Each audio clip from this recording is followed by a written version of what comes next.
아인슈타인 박사가 옆집의 이웃으로 저녁 식사 초대를 받았습니다. 그 이웃집에는 중학생 딸 아이가 하나 있었습니다. 함께 식사를 하고 있는 가운데 딸 아이가 옆집 초청한 그 집의 딸 아이가 아인슈타인을 보며 궁금하며 다음같이 질문을 던집니다. 할아버지는 뭐 하세요? 무슨 일 하세요? 아인슈타인 박사가 다음같이 얘기합니다. 나는 물리를 공부하고 있단다. 이 딸애가 깜짝 놀랍니다. 아니, 아직까지도 물리를 공부하세요? 저는 작년에 물리를 다 끝났는데 아직까지도 물리를 공부하고 계세요? 불쌍한 눈으로, 가엾은 눈으로 아인슈타인을 쳐다보았다는 일화가 있습니다. 똑같은 물리지만 수준의 차이가 있죠. 중학생, 학생이 공부하는 물리, 기본적 공식을 외우고 시험을 답을 하기 위한 기초적인 공부입니다. 그러나 아인슈타인이 공부하는 물리, 그것은 새로운 법칙을 연구하고 또 그 법칙, 원칙, 공식, 이것들이 이 현상 가운데 어떻게 적용할 수 있으며 또 그로 인해서 여러 가지 창조적 활동을 할 수 있는 그러한 심도 깊은, 깊이 있는 물리입니다. 중학생이 말한 물리와 아인슈타인이 말하는 물리는 하늘과 땅의 차이가 나는 그러한 깊이의 차이가 있습니다. 우리가 신앙생활 하면서 히브리 기자는 우리로 하여금 신앙생활함에 있어서 예수님을 깊이 생각하라 말씀하고 있습니다. 히브리서 3장 1절의 말씀 우리 함께 한 목소리로 읽겠습니다. 그러므로 함께 하늘의 부르심을 받은 거룩한 형제들아, 우리가 믿는 도리의 사도이시며 대제사장이신 예수를 깊이 생각하라. 여러분, 우리가 신앙생활을 한다는 것은요, 쉽게 하면은 주일날 와서 썬데이 크리스천 할 수 있습니다. 그러나 주님께서는 우리로 하여금 무리를 넘어서 예수님의 제자가 되기를 원하십니다. 제자가 된다는 것은 예수님을 깊이 생각하는 것입니다. 예수님은 어떤 마음이셨고, 예수님 이 상황인데 어떤 행동을 하실 것이며, 예수님의 생각은 무엇일까? 어떻게 살아가는 것이 예수님의 뜻에 합당한, 예수님이 기뻐하시는 모습일까? 예수님을 생각하며 묵상하며 예수님을 모방하며 예수님을 따라 살아가는 모습, 여러분, 그 모습이 예수님을 깊이 생각하며 무리를 넘어 예수님께 가까이 나아가는 삶입니다. 여러분, 예수님을 깊이 생각하며 예수님께 가까이 나아감으로 제자가 되어질 때 우리는 제자로서의 누릴 수 있는 많은 것들을 누리게 됩니다. 보통 아이들과 등산을 하면 아이들은 짜증을 많이 내죠. 그 아이들의 목적은 산에 올라가면 빨리 정상에 도달하는 것. 저도 아이들 데리고 간혹 등산을 해보면 다시는 안 온다고 합니다. 이 올라갔다 내려올 걸 왜 이렇게 힘들게 올라가느냐. 아이들은 한 곳만 보죠. 정상. 그리고 찍고 빨리 내려오는 거. 그리고 빨리 밥 먹고 쉬는 거.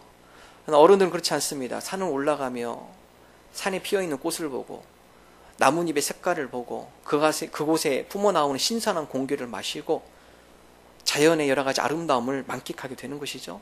무엇인가 자연으로부터 깊이 들어가고 그 자연을 느끼고 그 가운데 여러 가지 자연이 주는 아름다움을 우리가 느낄 수 있다는 것입니다. 우리가 신앙생활을 한다는 것, 형식적으로 하는 것이 아니라 예수님을 깊이 생각하며 예수님의 제자로 깊이 들어올 때 그 가운데 미처 예전에는 알지 못하고 느끼지 못했던 하나님의 풍성한 은혜를 맛볼 수 있다는 사실입니다.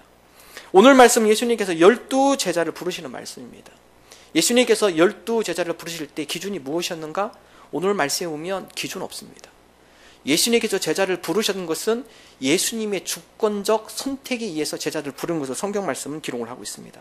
마가복음 3장 13절의 말씀 우리 함께 한 목소리 읽겠습니다. 또 산에 오르사 자기가 원하는 자들을 부르시니 나아온지라. 예수님께서 산에 올라가서 제자들을 부르시는데 앞에 보면 예수님께서 원하시는 자들을 부르셨다. 내가 자격이 있어서 제자가 되는 것이 아니라 우리가 제자가 된다는 것은 예수님의 주권적 선택이십니다. 예수님께서 제자를 부르시면서 요구하신 거 스펙 그렇지 않습니다. 요즘 취업이 너무 힘들어요. 이 사회는 많은 스펙을 요구해요.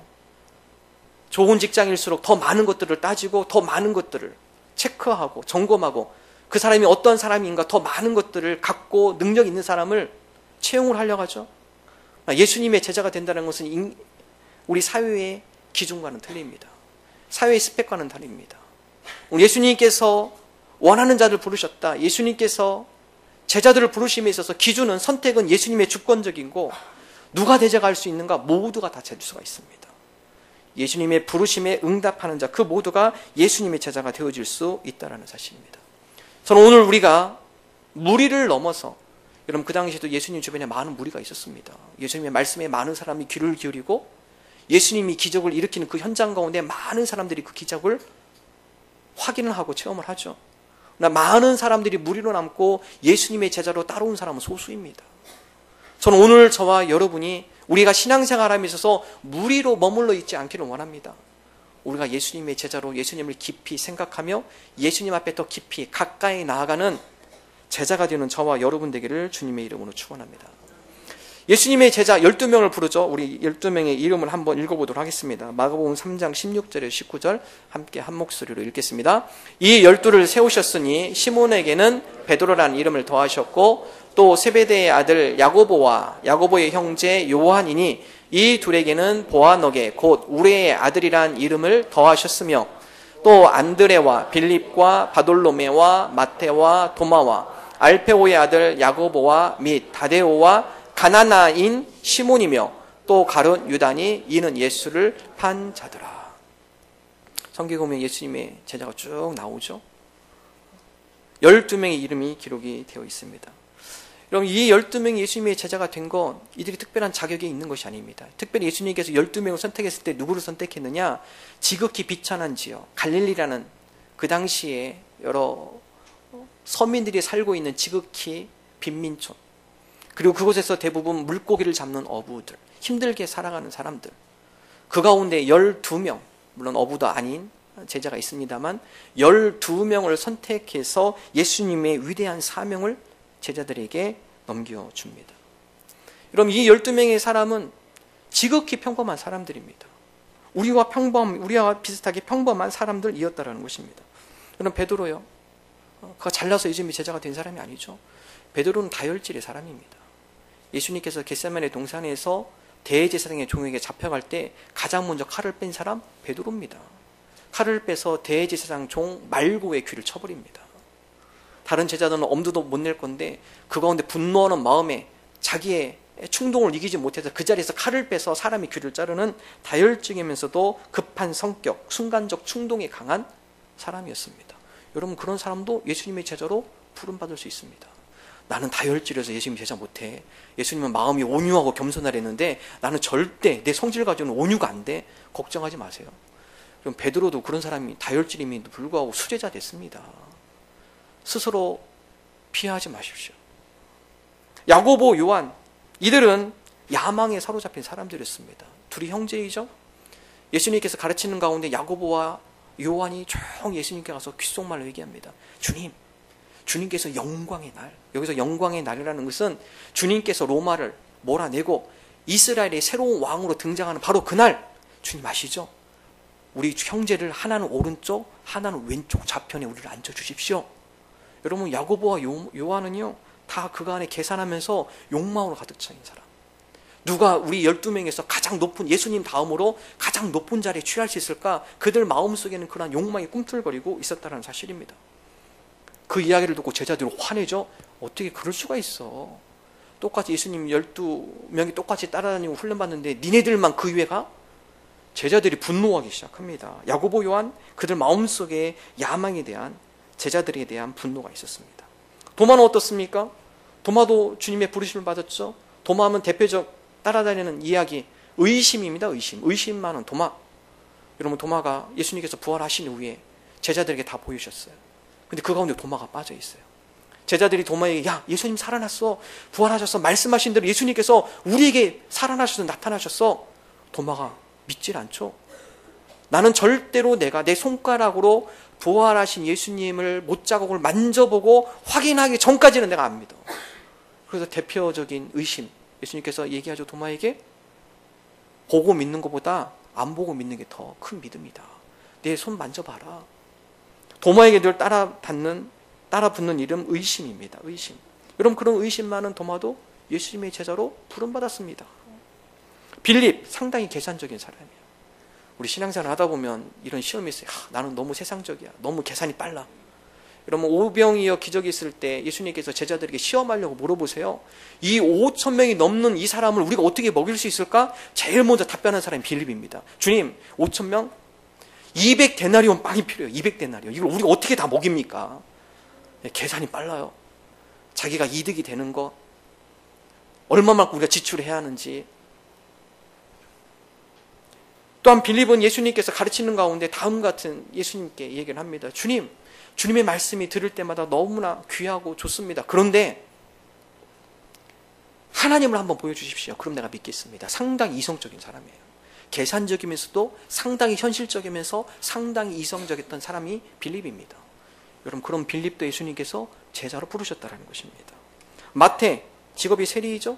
많은 사람들로 하여금 매국노, 나라를 팔아먹은 놈, 민족을 팔아먹는 놈, 적이 많아요. 대인관계가 원만하지 않아요. 바로 그러한 자도 예수님께서 제자로 부르셨다는 것입니다. 예수님의 위대한 사명을 감당한 예수님의 제자들, 지극히 평범하고 다 단점이 있고 약점이 있고 부족함이 있는 지극히 우리와 똑같은 사람들이었다는 사실입니다. 바로 그러한 자들을 제자로 부르신 주님께서 오늘 우리도 제자로 부르기를 원하십니다. 여러분, 너무 자학하지 마십시오. 주님, 전 이것 때문에 안 돼요. 주님, 나는 부족한 게 너무 많아요. 내가 너무 계산적이고요, 이성적이고요.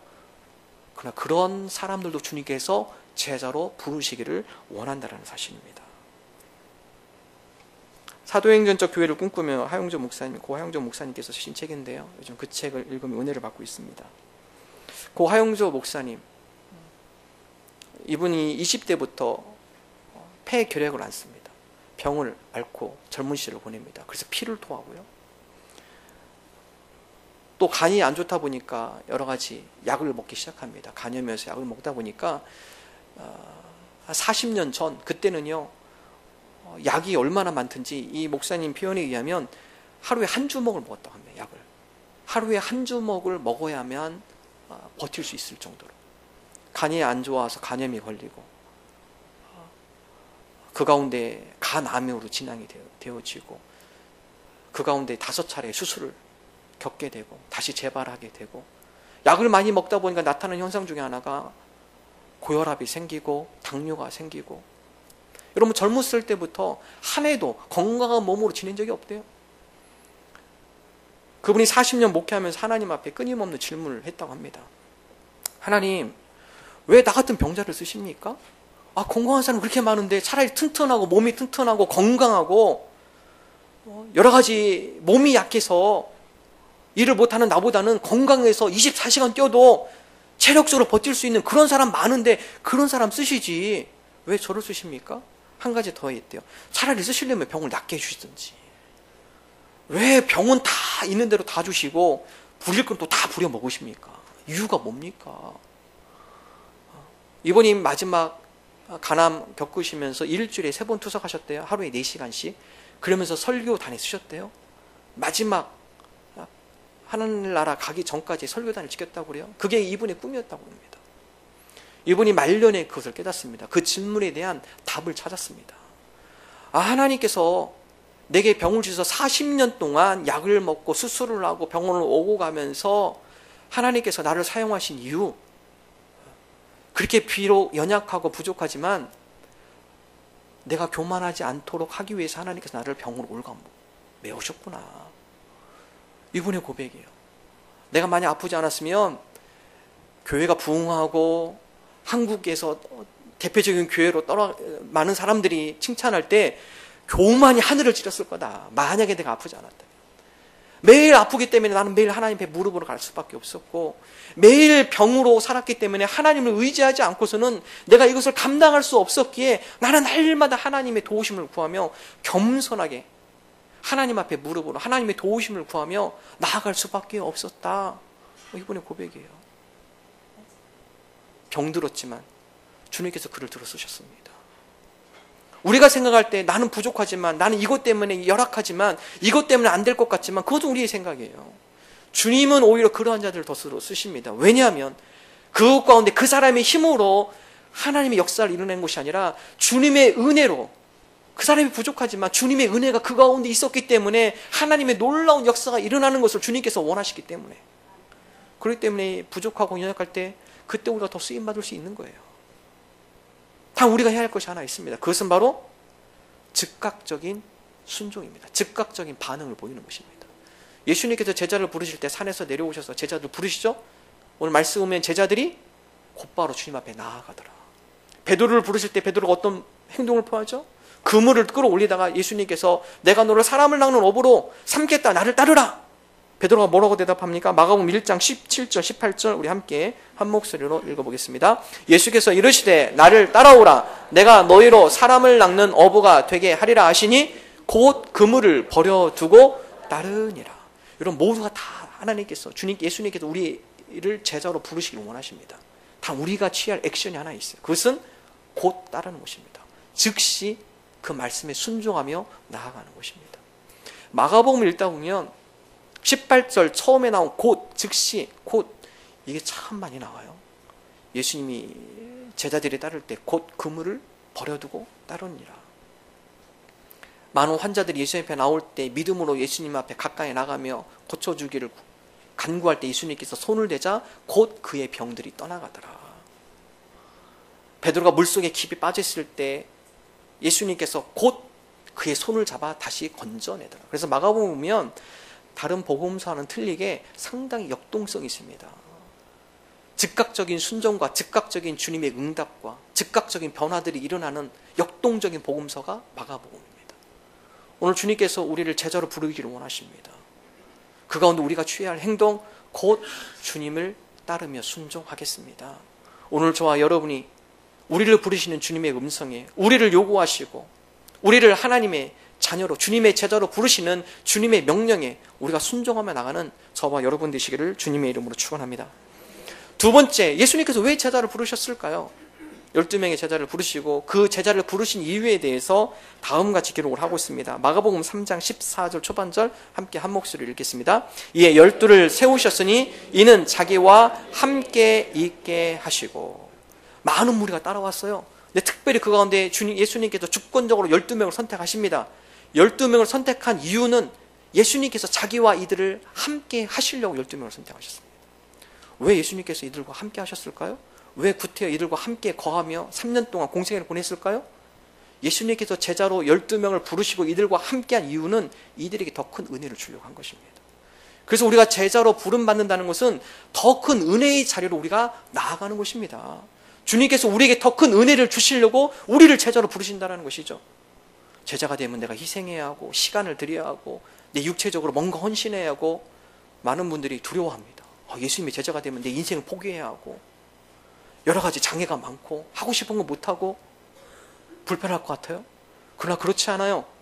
제자가 된다고 결단하고 제자의 길에 들어설 때 그 가운데 세상에서 누릴 수 없는 더 큰 은혜와 복을 우리에게 주시기 위하여 주님께서 우리를 제자로 부르신다는 것입니다.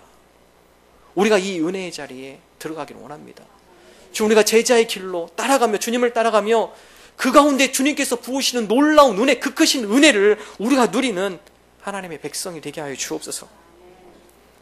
마가복음 4장 이후를 읽다 보면 예수님께서 많은 무리들 가운데 씨 뿌리는 비유, 4가지 비유를 얘기하죠. 무리들에게 얘기합니다. 무리들이 그 이야기를 듣고 떠나가죠. 그리고 예수님께서 홀로 있을 때 제자들이 찾아와 묻습니다. 주님, 씨 뿌리는 비유 아까 말씀하셨는데 이게 무슨 뜻입니까? 예수님께서 자세하게 제자들에게 풀어줍니다.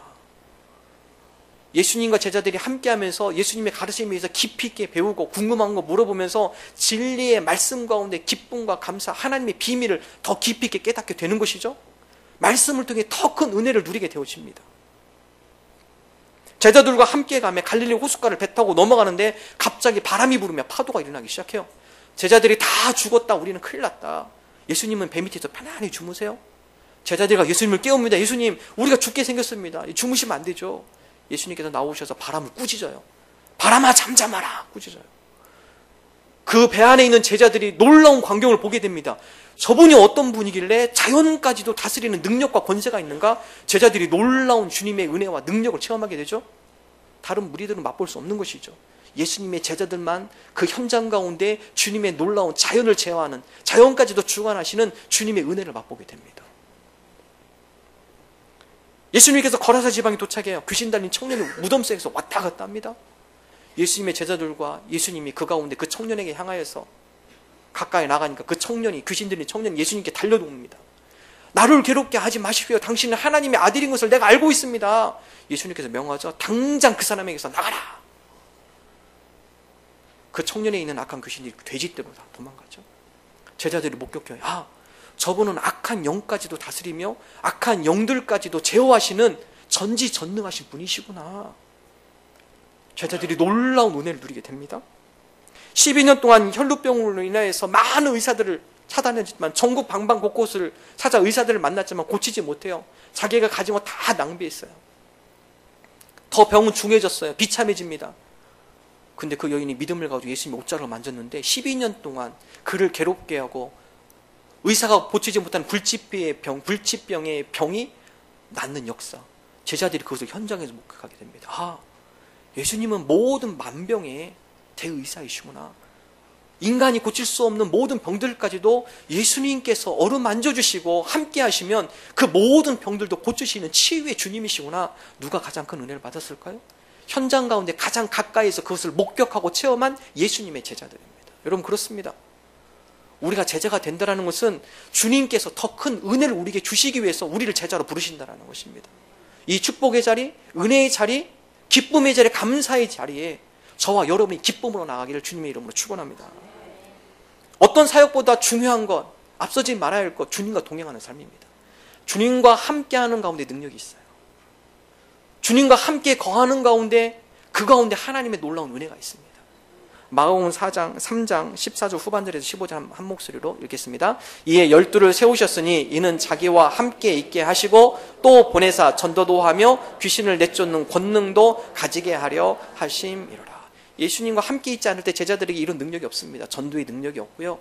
귀신을 내쫓는 권능이 없습니다. 예수님과 함께 하시고 제자가 된 이후부터 예수님과 함께함으로 주님의 능력과 주님의 이름으로 제자들이 놀라운 일들을 해요. 전도하고요. 악한 영에 사로잡힌 그들을 악한 영을 내어 쫓고요. 아픈 자를 위해서 함께 기도할 때 기도하면 아픈 자들이 낫고요. 예수님과 함께하는 것이 능력입니다. 교회의 모든 것들도 마찬가지입니다. 사역보다 더 중요한 것은 내가 주님과 함께 동행하고 있는가? 내가 주님과 교제하고 있는가? 내가 주님 안에서 신앙생활 잘하고 있는가? 여러분, 그 안에 능력이 나타나는 것이죠. 그래서 사역은 존재로부터 흘러나옵니다. 내가 어떠한 존재가 되느냐? 거기에 따라 사역의 열매와 결실이 맺혀집니다. 사역보다 더 중요한 거, 내가 주님과 교제하고 있는가? 내가 주님의 제자가 되기 위해서 주님을 따라가고 있는가? 내가 주님을 내 마음에 모시며 주님과 함께 걸어가고 있는가? 이것이 사역의 열매이고 그 가운데 능력과 주님의 권능이 그 사람을 통해 나타나게 되어진다는 것입니다. 우리가 지금 많은 삶 가운데 어려움을 겪은 분들, 여러 가지 고민이 있고 염려가 있고 또 여러 가지 우리 삶 가운데 지치고 힘들게 하는 환경과 여건들, 여러분, 그것을 이길 수 있는 힘이요? 우리에게 없어요.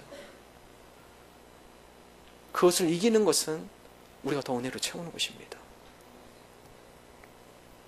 2차 세계대전 때 가장 무서운 무기 중에 하나는 독일의 전차였습니다.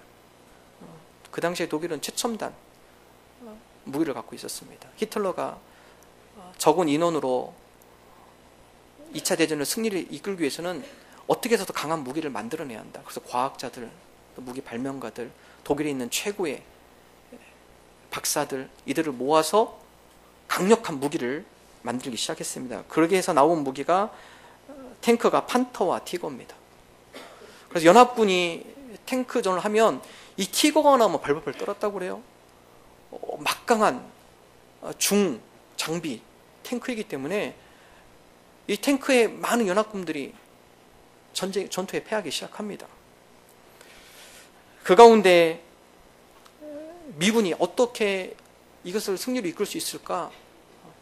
그 당시에 미국이 보유했던 탱크는 셔먼 탱크입니다. 크기가 작고요. 성능 면에서는 티거와 비교가 안 되죠. 미국이 취한 방법이 있습니다. 야, 우리가 기술로는 저들을 못 따라간다.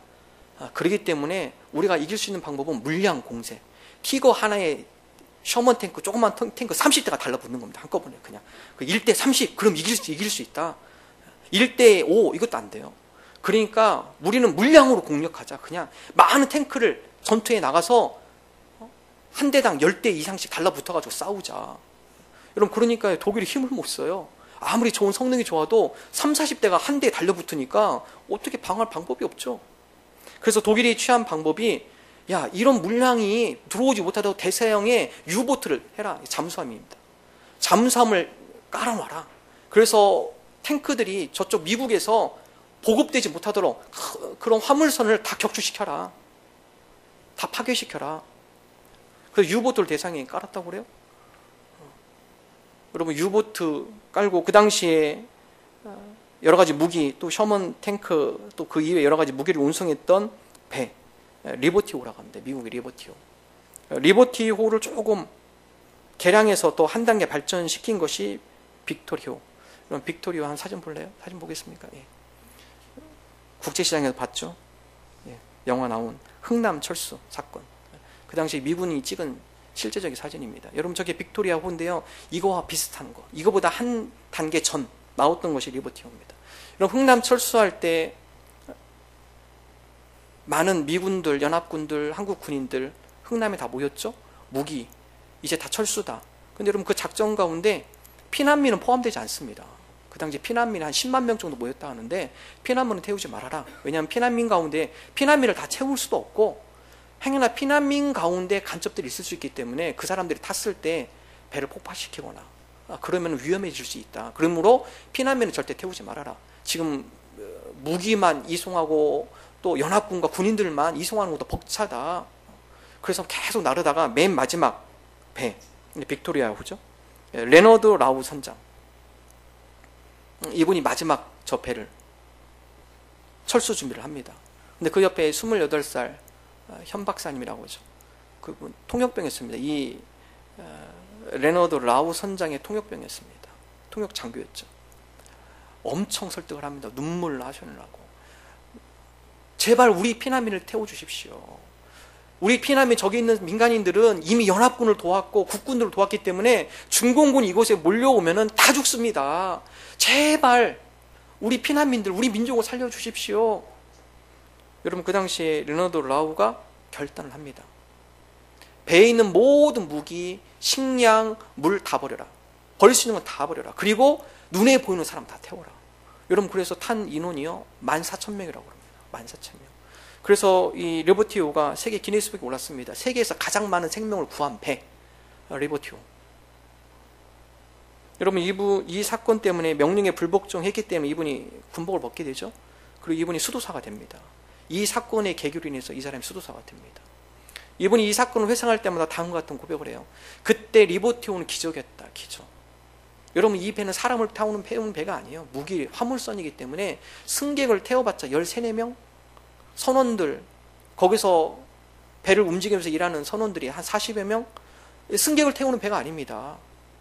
근데 그 배에 14,000명을 태웠다는 것은 기적이다. 더군다나 맨 마지막에 16시간을 지연하며 사람을 태우느냐, 여기서 오고 저기서 오니까 한 사람을 더 태우려고 16시간을 지연했는데 그 가운데 공격받지 않는 거, 이건 정말 기적이다. 그리고 다시 빠져나와서 항해를 함에 있어서 기뢰를 건들지 않고 빠져나온 거, 이것도 기적이다. 더 기적, 14,000명 가운데 여러분, 이 당시가 12월 달입니다. 12월 25일 성탄절에 거제도에 도착합니다. 이 배가 14,000명이 탔는데 한 명도 안 죽었어요. 파도와 거친 파도가 있고 추위가 있고 이미 식량과 물을 다 버렸기 때문에 먹을 것이 없고 오히려 5명의 생명이 태어났어요. 14,000명에서 새 생명이 5명이 태어났습니다. 그래서 이름을 김치1, 김치2, 김치5 이렇게 했다고 그래요. 오히려. 그래서 이분이 그 당시 그것을 회상하면서 이것은 기적이었는데 내가 이 배를 운전할 때 하나님께서 이 키를 붙잡고 계셨다. 그렇지 않으면 이것은 더 이상 설명할 수가 없다. 14,000명이나 된 사람이 무사히 그곳을 빠져나와서 한 명도 낙오하지 않고 이곳까지 온 것은 정말 기적 중의 기적이다. 이분이 그런 고백을 합니다. 여러분, 결국 2차 세계대전은 연합군의 승리죠. 그들이 취한 방법은요, 물량 공세입니다. 아무리 기술이 많고 독일이 강하다 하지만은 그 가운데 여러 가지 물량을 공급해가지고 한꺼번에 흘려보낼 때 무너지는 거죠. 무너지는 겁니다. 저는 우리 신앙의 영적 싸움도, 영적 전투도 똑같다고 생각합니다. 어려운 일 많죠. 마음속으로 힘든 일 많죠. 우리 힘으로 할 수 없는 것들이 많죠. 삶 가운데 고달프고 좌절하고 낙심될 때가 많죠. 그걸 이길 수 있는 힘은요, 그거보다 더 많은 은혜가 우리한테 흘러 들어오면 돼요. 더 많은 은혜를 우리가 받으면 됩니다. 더 많은 은혜의 자리로 우리가 나아가서 그 은혜를 우리 마음에 채울 때 우리를 힘들게 하고 낙심되게 하고 절망하게 만드는 여러 가지 환경과 여러 가지 어려움들을 우리가 극복하며 이겨나갈 수 있다는 사실입니다. 찬송가 486장에 다음과 같은 고백이 있어요. 이 세상에 근심된 일이 많고 참 평안을 몰랐구나. 내 주 예수 날 오라 부르시니 곧 평안이 쉬리로다. 2절은 다음과 같습니다. 이 세상에 곤고한 일이 많고 참 쉬는 날 없었구나. 내 주 예수 날 사랑하시오니 곧 평안이 쉬리로다. 3절은 다음과 같습니다. 이 세상에 죄악된 일이 많고 죽을 일 쌓였구나. 내 주 예수 날 건져주시오니 곧 평안이 거하리로다. 주님께 주신 은혜, 주님께서 우리에게 은혜 주시려고 제자로 부르십니다. 주님, 우리가 제자로 주님의 은혜 가운데 우리 이 세상에 근심이 많고 공고한 일이 많고 우리 가운데 힘들고 어렵게 하는 일들이 많이 있지만 그러나 주님의 은혜가 우리 가운데 차고 넘칠 때 우리가 이것을 거뜬히 이겨낼 줄로 믿습니다. 주 예수의 구원의 은혜로 말미암아 우리가 기쁘고 평안을 누릴 줄로 믿습니다. 우리가 이러한 고백으로 하나님 앞에 나가는 저와 여러분 되시기를 주님의 이름으로